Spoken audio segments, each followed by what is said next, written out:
paradox of identity. Who are you, really? Not your name, not your job, not the story you tell others. Strip away the memories, the personality traits, the preferences, and the fears. What's left? Most people go their entire lives assuming they know who they are, yet never questioning whether that identity is anything more than a collection of accidents and habits. You were born into a family you didn't choose, in a body you didn't design, into a culture you didn't create. You absorbed language, rules, and values like a sponge long before you were capable of questioning them. By the time you started asking who you are, the answer had already been decided for you. But identity is not stable. It shifts. It fractures. You're not the same person you were 5 years ago. You don't think the same, feel the same, or even believe the same things. Cells in your body die and are replaced. Memories fade, mutate, or vanish. If the you of today met the you of the past, you might disagree, argue, or even dislike each other. So who is the real you? The past version? The present one? Or is there no core self at all? Just a flowing river of change. Maybe identity is not a solid object, but a verb. Not a thing, but an ongoing process. You are not a person. You are a happening, a continuous unfolding, a mind reacting to experience, adapting to its own reactions, looping endlessly. You call that loop me. But maybe it's just a clever illusion. You say, my thoughts, as if there's a thinker behind them. But thoughts arise uninvited. You don't choose them. They appear, one after another, sometimes beautiful, sometimes ugly, sometimes terrifying. If you are not the thinker of your thoughts, then what are you? Consider this. If you had been born in a different country, to different parents, with a different language, you'd be someone entirely different. That means your personality is not you. It's a pattern shaped by environment and biology. You are a reflection of causes, not the cause itself.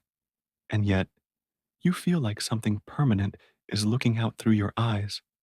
That sensation of I am never changes, from childhood to adulthood, through grief and joy, through loss and love. The feeling of being a witness remains. So maybe identity is two things at once.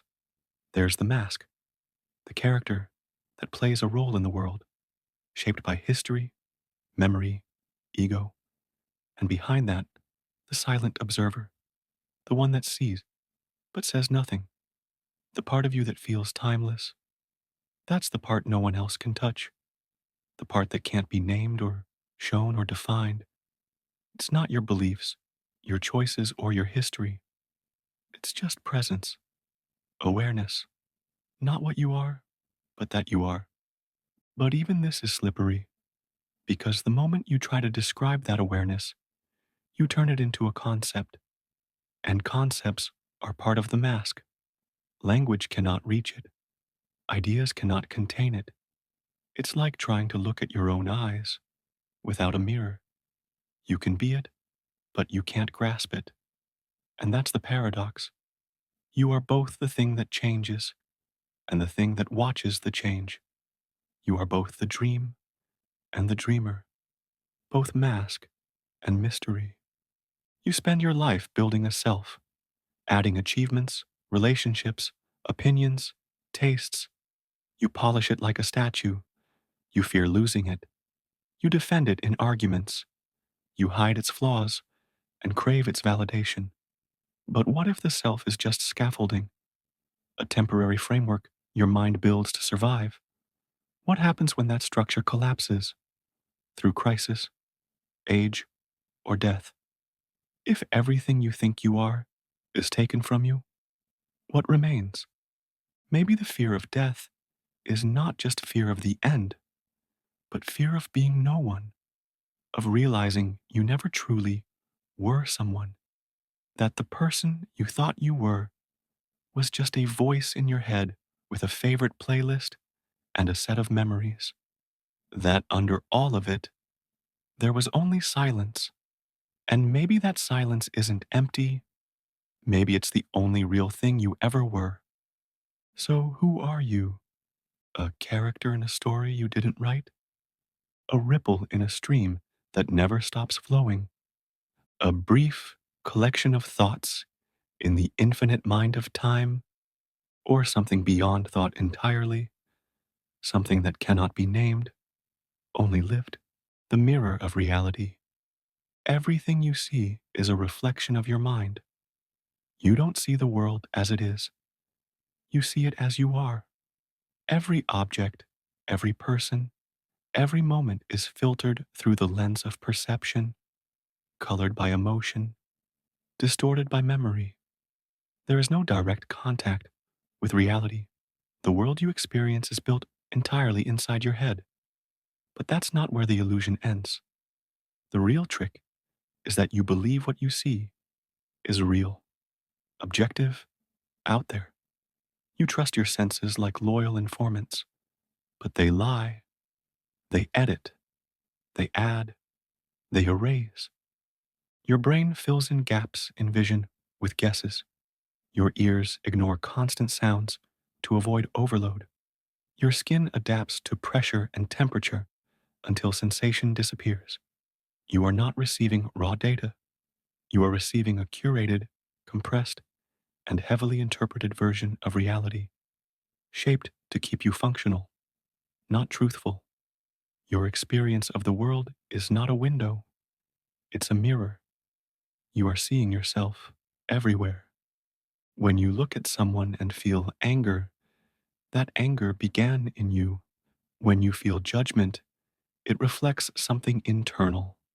When you feel awe or fear or sadness, the world is only the trigger.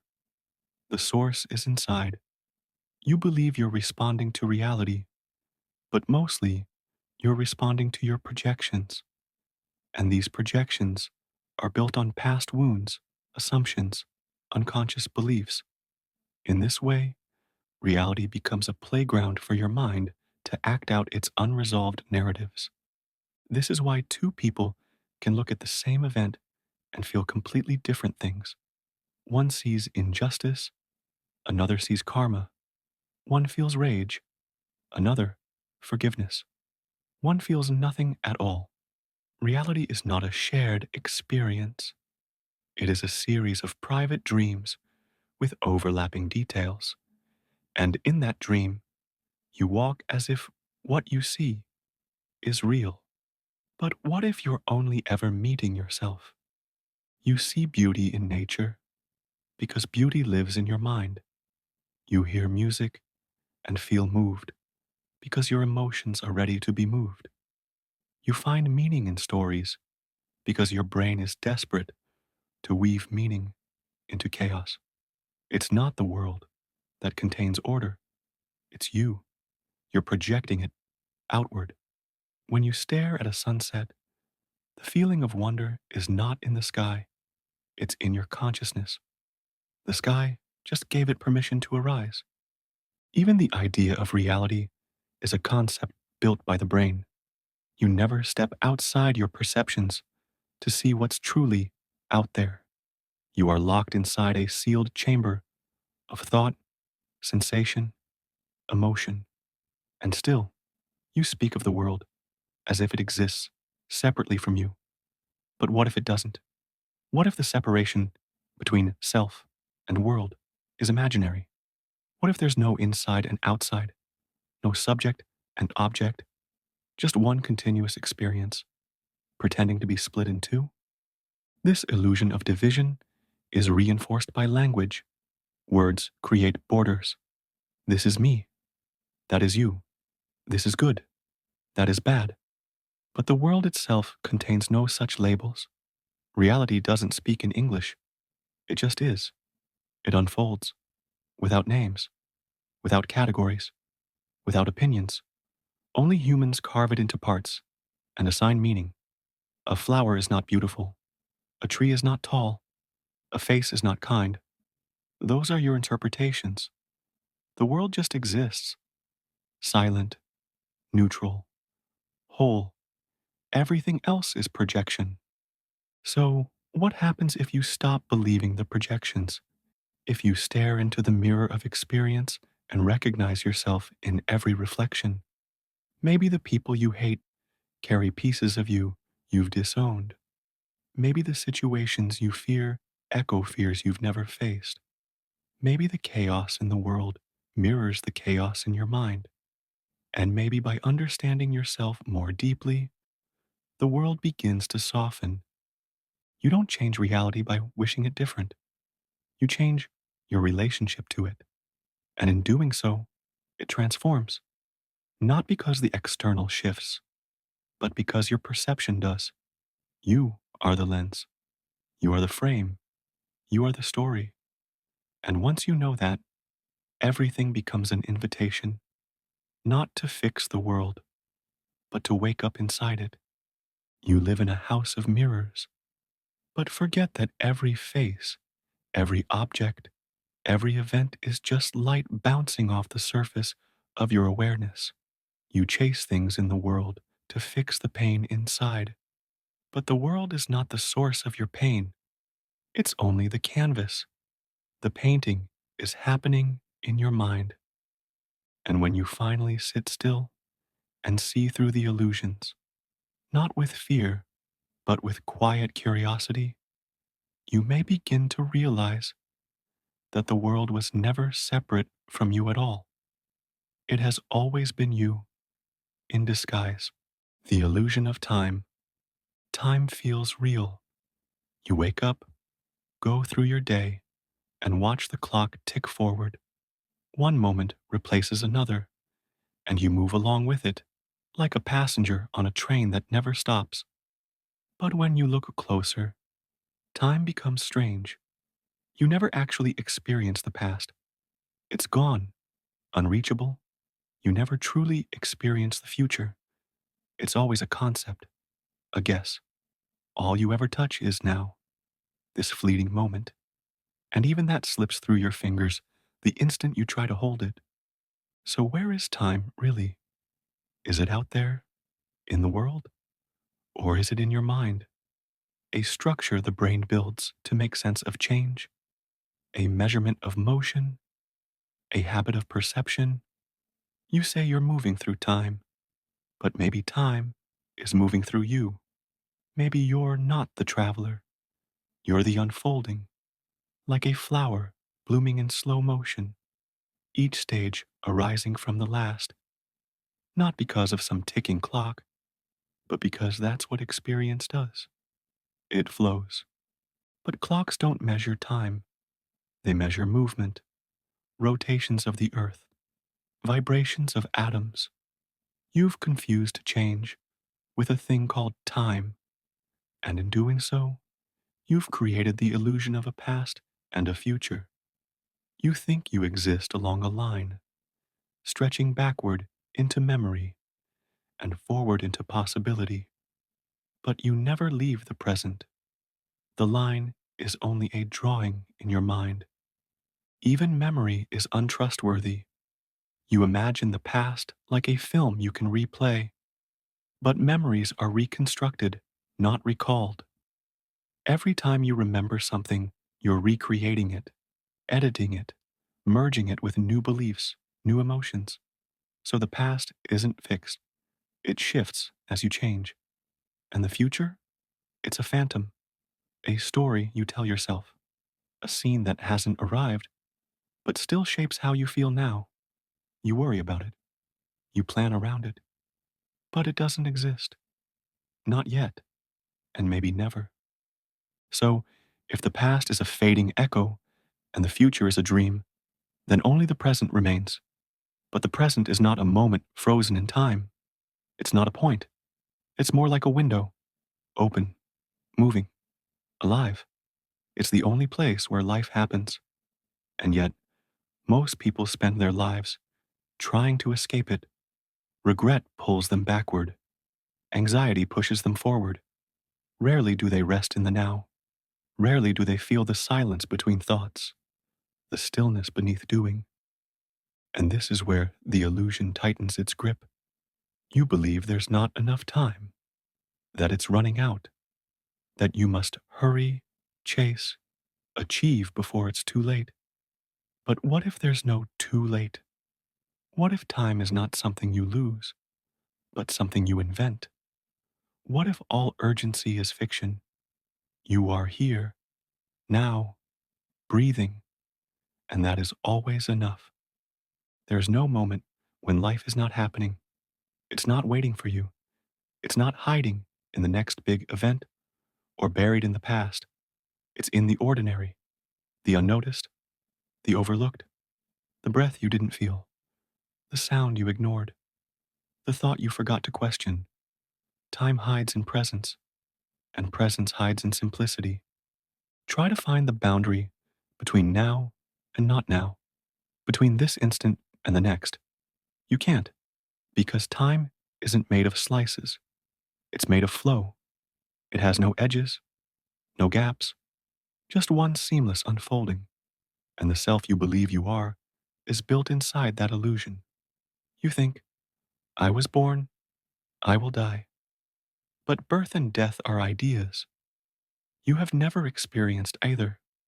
You only know this, being here, now, aware.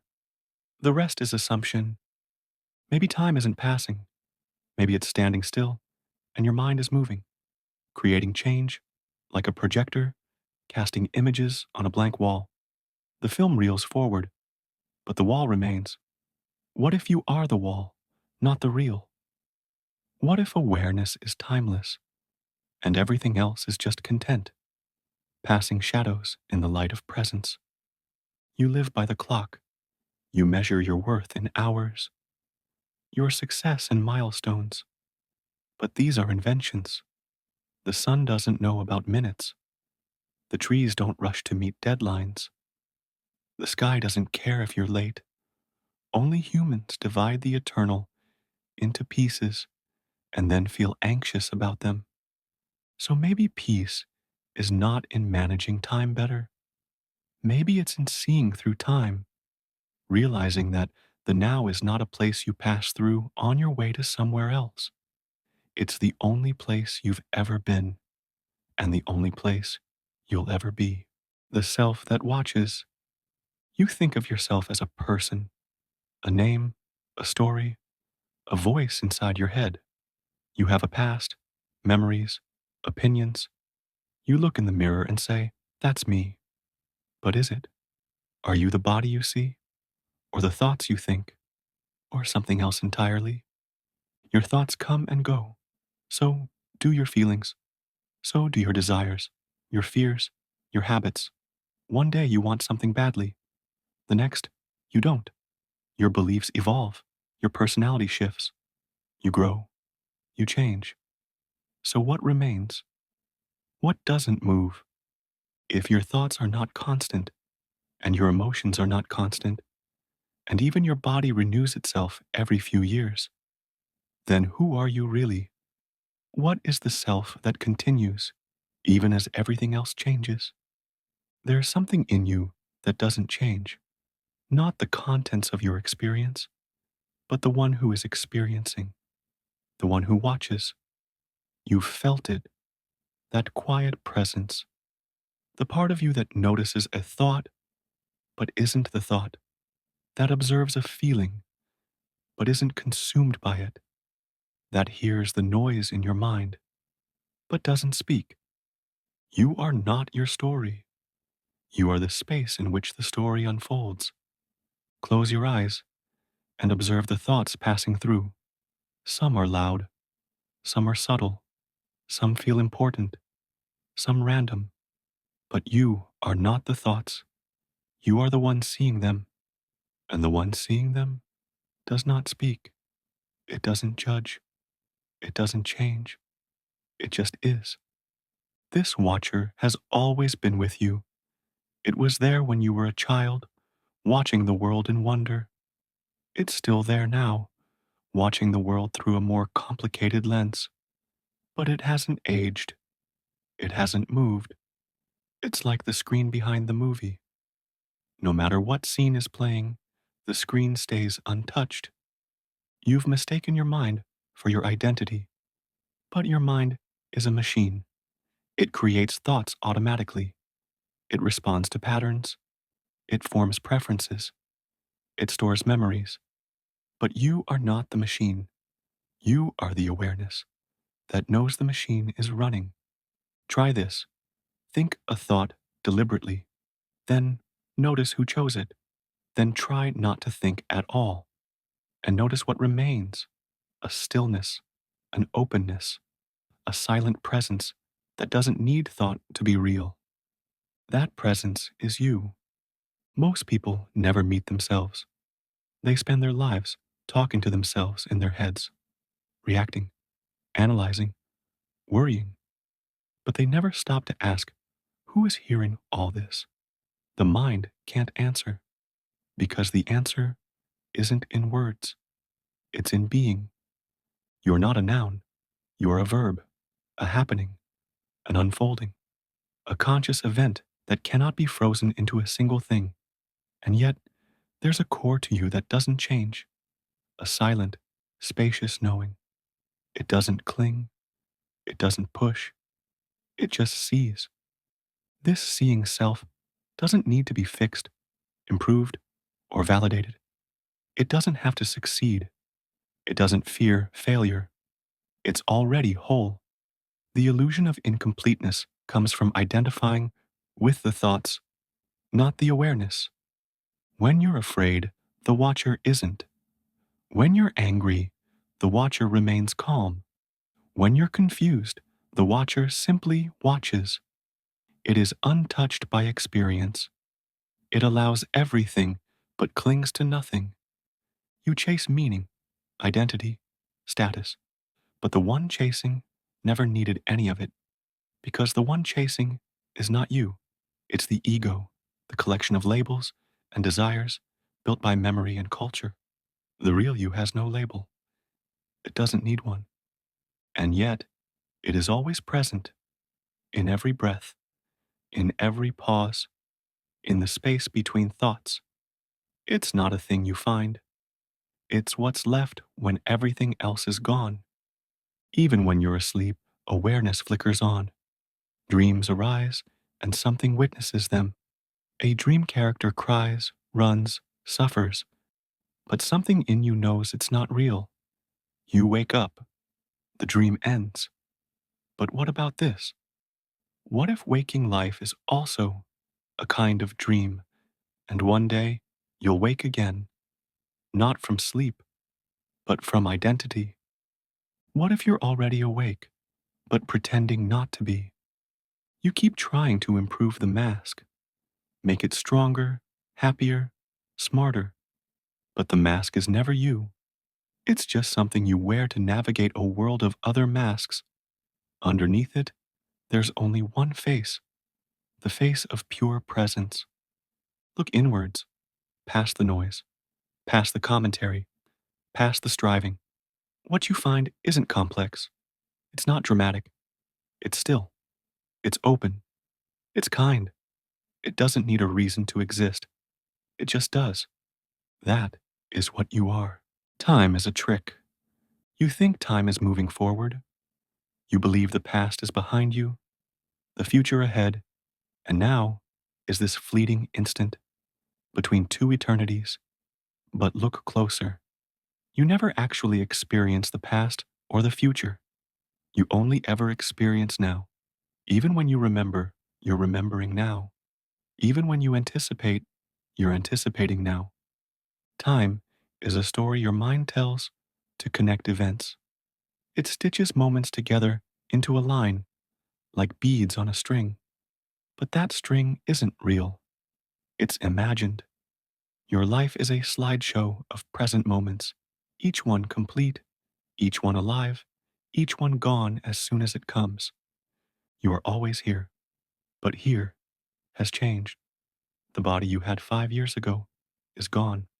The thoughts you had last night are gone. The emotions you felt this morning vanished. What remains? awareness, the place where every moment appears, the screen where the film of time is projected. What if time doesn't flow, but stands still? And what you call movement is just change happening in a timeless field. Imagine a book. The whole story exists at once. The beginning and end are both already there. Only when you read, page by page, does the illusion of time unfold. But nothing changes in the book, only your attention moves. Your life might be like that. The future is not ahead of you, it already exists in potential. The past is not gone, it still echoes in memory. You are the reader, you are the page turner, but the book has already been written. Or maybe the book is being written as you read it. But even that is a story. There's no clock inside you. The beating of your heart isn't time, it's rhythm. The growth of your body isn't time, it's change. Time is the name we give to the way things unfold. But what if there is no time, only unfolding? Try to find the past. You can't. You can recall it, but recall isn't reality, it's an image. Try to grasp the future. You can't. You can imagine it, but imagination isn't real either. Only this breath, this sensation, this presence. That's all there is. And it's always now. Even when you're late, it's now. Even when you regret, it's now. Even when you long for someday, it's now. You cannot escape now. You can only resist it. But resisting doesn't move time. It just makes now painful. Why do you feel like you're running out of time? Because you believe you began and therefore must end. But where is the beginning of you? At birth? Before birth? At the first memory? If you look closely, you can't find the exact point where you started. So why are you so certain there's an end? Maybe endings are just labels. Maybe death isn't the end of you, just the end of the version you think you are. Like sleep isn't the end of awareness, just the end of your daytime self. You don't panic when you fall asleep, even though you vanish for hours. What if death is the same? If time is an illusion, then fear of running out of it is a misunderstanding. You are not in time. Time is in you. Just like dreams arise in your mind, the past and future arise in your awareness. But awareness is not touched by time. It just sees. What would happen if you stopped measuring everything? Age, accomplishments, failures, progress, all based on clocks, all based on a ticking illusion. What if you stopped? What would remain? Stillness, depth, presence. Time divides, presence unites. Time pushes you into regret and anxiety. Presence melts both. Time says, not enough. Presence says, you already are. Time compares. Presence accepts. Time wants to escape now. Presence is now. Look around. Nothing is rushing. Trees don't hurry to grow. Clouds don't race across the sky. The sun doesn't panic when it sets. But you rush. You run. You measure your worth in deadlines and calendars. Why? Because someone told you time is scarce, that life is short, that you must do something great before it ends. But greatness is just another clock. What if your purpose isn't to do, but to be? What if the highest form of intelligence is stillness, not laziness, not passivity, stillness, the kind that listens deeply, that sees without judgment, that breathes without agenda? You won't find it in the future. You'll only ever find it here, in this breath, in this space, in this awareness, reading these words, right now. You never make a choice. You believe you choose. You believe your decisions are yours. You feel the weight of choice pressing on you every day. What to do, who to become, when to act, what to say. But what if you never really chose anything? What if the feeling of choice is just the echo of something already done? Every choice you've made, what caused it? A thought, a feeling, a belief? But where did that thought come from? Did you choose to think it? Did you choose your preferences, your fears, your desires? Or did they appear, like weather, uninvited and powerful? Go back further. Did you choose your childhood, your genes, your parents, your culture, your language? Did you choose the shape of your brain, the structure of your nervous system, the chemicals flowing through your blood? You did not. And yet, these are the very things that produce your decisions. So, where is your freedom? You say, I could have acted differently, but you didn't. You say, I had options, but you chose one. Why? Because it felt right? Because it made sense? Because you wanted it? But you didn't choose what feels right, or what makes sense, or what you want. Those came before the choice. So, what is choosing? Maybe choice is like watching a river and claiming you are guiding it. The current moves, and you point at the water and say, I made it flow that way. But you didn't. It just flowed. You are not the source. You are the witness. And sometimes you confuse witnessing with control. But if free will is an illusion, why does it feel so real? Because the brain is wired to create a sense of self, a story, a central narrator. It tells you, you decided. It connects past events and says, this was your plan. But the plan is drawn after the fact. The story is written backward, as if you were the author. But you're not the author. You're the book, or maybe just the paper. Even your regrets, I should have done this, not that, are rooted in this illusion. But the regret isn't about a real alternate version of events. That version never existed. It's fiction, a parallel that never happened and never could. Because nothing else could have happened. Then what did? That sounds harsh, but it's also freeing. If you couldn't have done otherwise, then guilt fades, regret loses meaning, and blame dissolves. You stop punishing yourself for being what you are, and others too. You see them not as authors, but as expressions, waves in the ocean of causality. Then what is responsibility? Maybe it's not about blame, maybe it's about awareness, recognizing that even if you don't choose your actions, you can see them more clearly. You can witness what's arising, not to change it, but to understand it, to soften into it. There is still beauty here, still awe.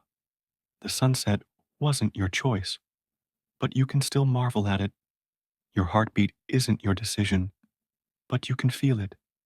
Your breath comes and goes without command, but it keeps you alive. The most important parts of life are the ones you don't control. And maybe that's not a problem. Maybe that's the point. Let go of the story. Stop asking, what should I do? And instead ask, what is happening?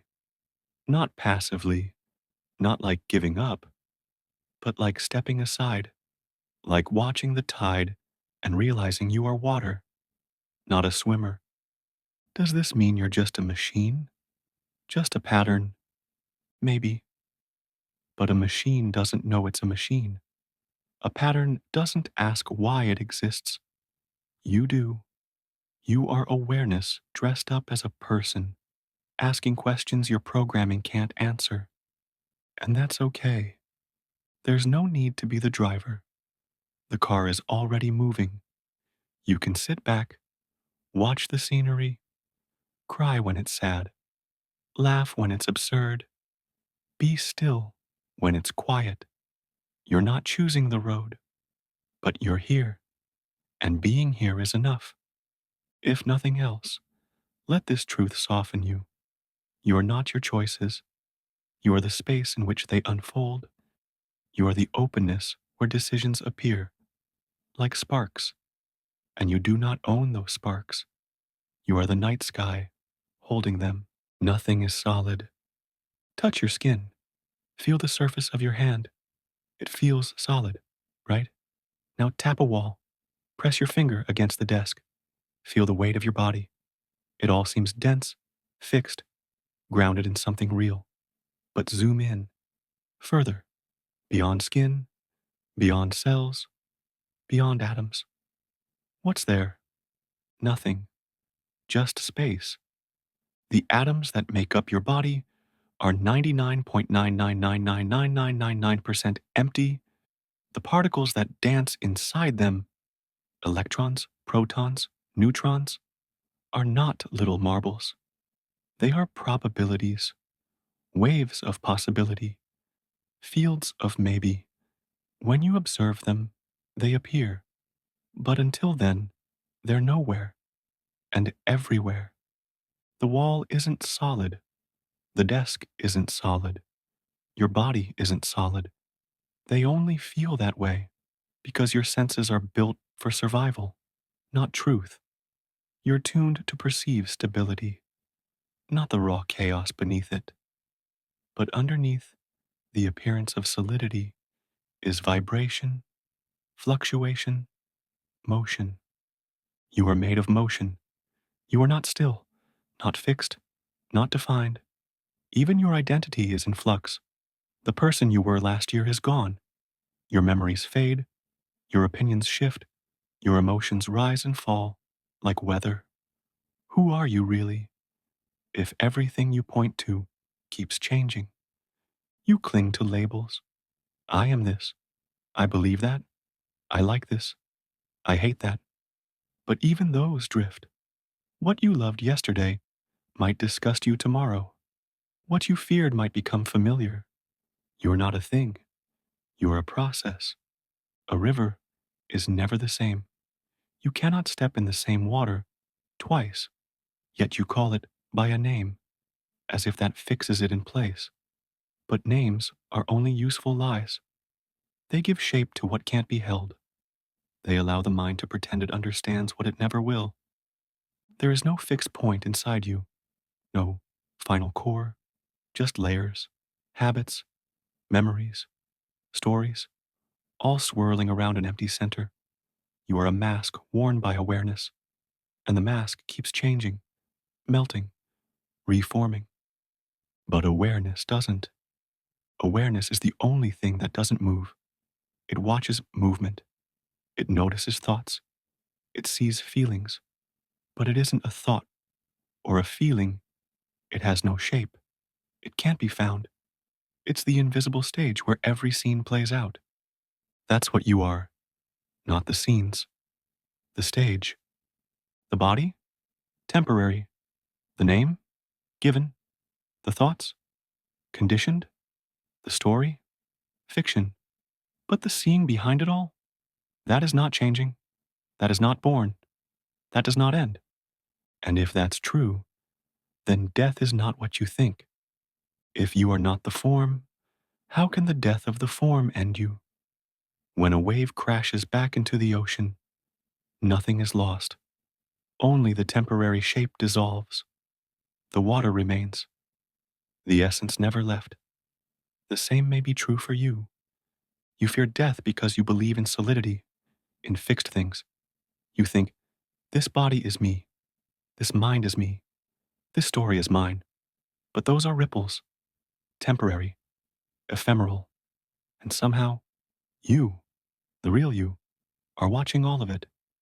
Have you ever noticed that you never catch the moment something ends? A thought fades, a sound stops, a light goes out, but there is no precise instant where it vanishes. It just melts, so smoothly that you don't notice until it's already gone. Maybe death is like that.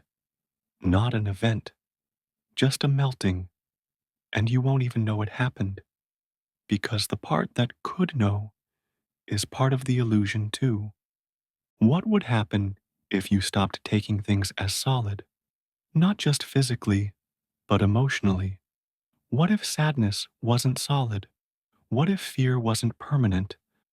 What if identity wasn't a cage? You'd stop clinging, stop fighting, stop running. You'd watch emotions pass like clouds. You'd let go of needing to be someone specific. You'd breathe deeper and see clearer because you'd realize there's nothing to hold on to. And that's not despair, that's freedom. The illusion of solidity is comforting, but it's also heavy. It binds you to expectations, to identity, to outcomes. But when you see through it, everything becomes lighter. Every moment becomes alive, open, soft. There is nothing solid here. No past you can grasp. No future you can hold. Just this shimmering moment, always slipping through your fingers. And yet, somehow that's enough.